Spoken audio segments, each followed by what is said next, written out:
Berjumpa saya lagi dengan Gunadi pada hari Selasa tanggal 7 Mei 2024. Hari ini saya akan membawakan analisa Feng Shui, kalender Feng Shui seperti biasa untuk hari Selasa.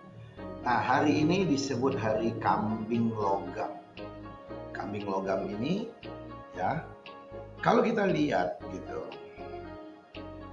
energi logam ini akan combo menjadi energi air. Jadi walaupun kelihatannya hari ini tidak ada air, elemen tanah masih dominan karena ada 3 tanah, tapi ada combo antara ular dengan air sehingga air akan menjadi lumayan banyak. So air ini buat orang yang kayu lemah seperti saya adalah bagus, tapi buat orang yang kayu kuat, air ini adalah jelek. Buat api, air ini akan menjadi pressure. Buat logam kuat bagus, buat logam lemah tidak bagus. Buat orang yang mempunyai elemen tanah, ini adalah waktunya untuk mencari uang. Nah, kira-kira begitu kalau kita mau melihat. Sementara kalau kita melihat lebih dalam lagi antara hari kambing dengan hari bulan ular, ini hari ini lumayan cukup terjadi mental stress. So, teman-teman, untuk hari ini secara umum, slowly, jangan terlalu banyak pikiran. Oke? Nah, lebih dalam untuk melihat hari kambing ini, ya kita lihat energi apa yang datang di hari kambing. Dan ternyata energi yang muncul di hari kambing ini adalah Akstar. Saya memberikan warna biru untuk kambing ini, jadi teman-teman bisa langsung lihat secara keseluruhan 12 sio. Ini kambing ini saya kasih lingkar warna merah, kemudian kambingnya warna biru untuk menunjukkan hari ini. So, hari ini energi yang turun adalah Akstar, energi seni. Apa yang kita bisa manfaatin energi seni ini buat kita? Ya, kebetulan hari ini juga saya punya kambing di dalam natal cap saya. So, hari ini adalah my day.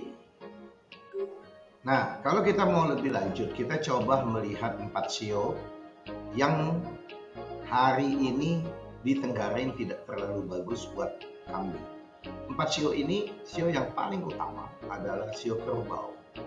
Ya, kemudian kalau kita mau lihat lebih dalam, itu ada Mars dan Pluto di sio kerbau. Ya, kita mesti tinggal ngelihat kalau based on Vedic, Mars dan Pluto ini ada di rumah keberapa daripada prediksi kita, dan transit di rumah keberapa untuk membaca yang terjadi.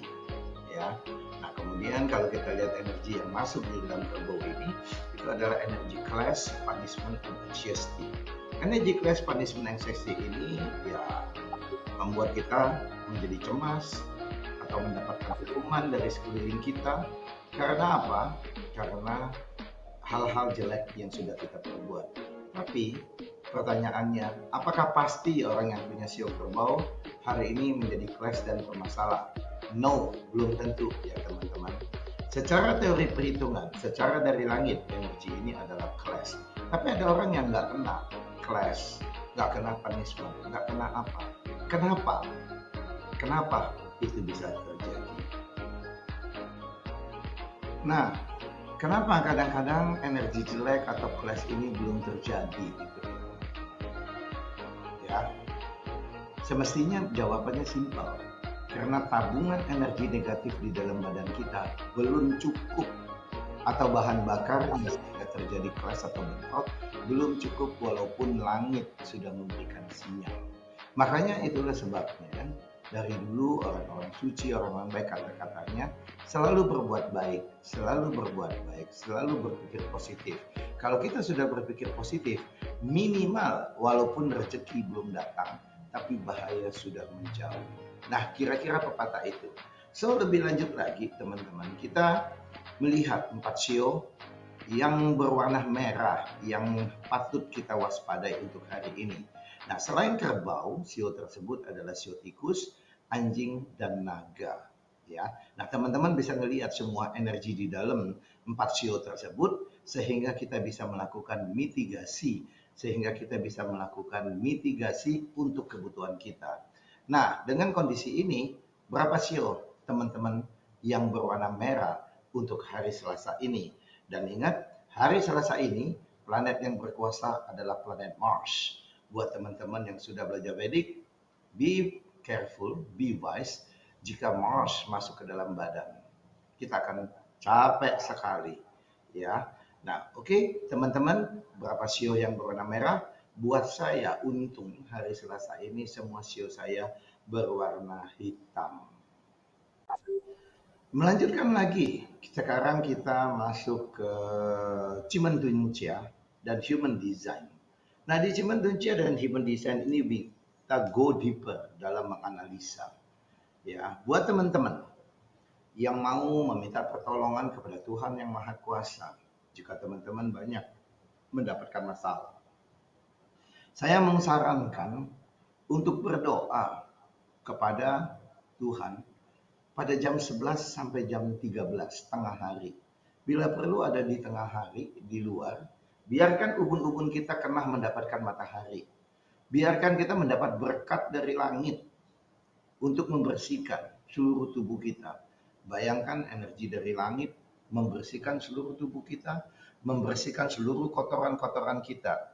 Sehingga apapun masalah kita tersapu oleh energi matahari dan mendapatkan berkat Tuhan. Rasakan tubuh kita bercahaya penuh aura.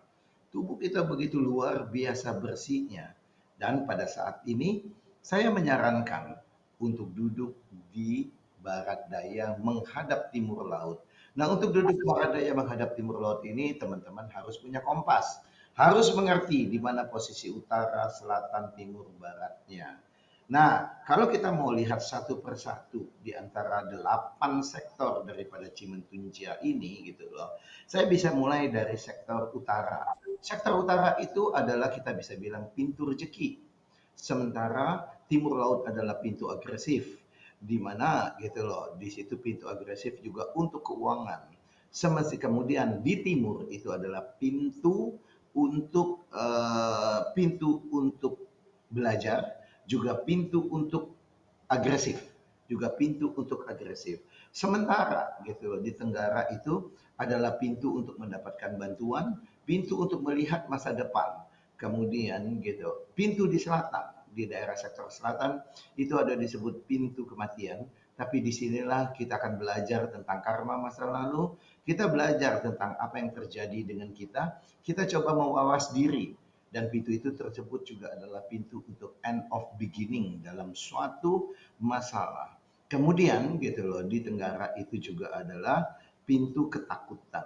Di tenggara adalah pintu ketakutan, di mana pintu ketakutan itu belajar untuk apa? Pintu ketakutan itu belajar untuk mengendalikan emosi kita. Kemudian di barat, di situ adalah pintu pembukaan. Jadi buat teman-teman, kalau mau apa? Membuka suatu bisnis, atau di situ pintu untuk belajar memfokus apa yang terjadi dengan diri kita.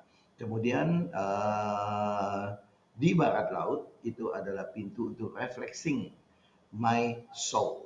Jadi kita harus belajar untuk introspeksi dan di situ juga adalah pintu rezeki. So kalau kita mau melihat kalau kita mau melihat lebih detail 8 pintu ini, saya kan bisa bawakan supaya teman-teman tahu. Dan terakhir, kalau kita mau melihat dari sisi human design, shadow yang terjadi hari ini. Nah, positif yang terjadi hari ini adalah kita harus terbuka. Kita harus baik, kita harus mengambil setiap kesempatan. Jangan sampai kita fragile, jangan sampai kita terlalu kontrol dan juga kita tidak boleh ketakutan atau insecure di dalam diri kita. Oke, teman-teman, sampai di sini dulu. So, buat teman-teman, jangan lupa like, follow, and share video saya ini bagi teman-teman yang membutuhkannya. Oke, terima kasih. Sampai jumpa lagi untuk hari esok.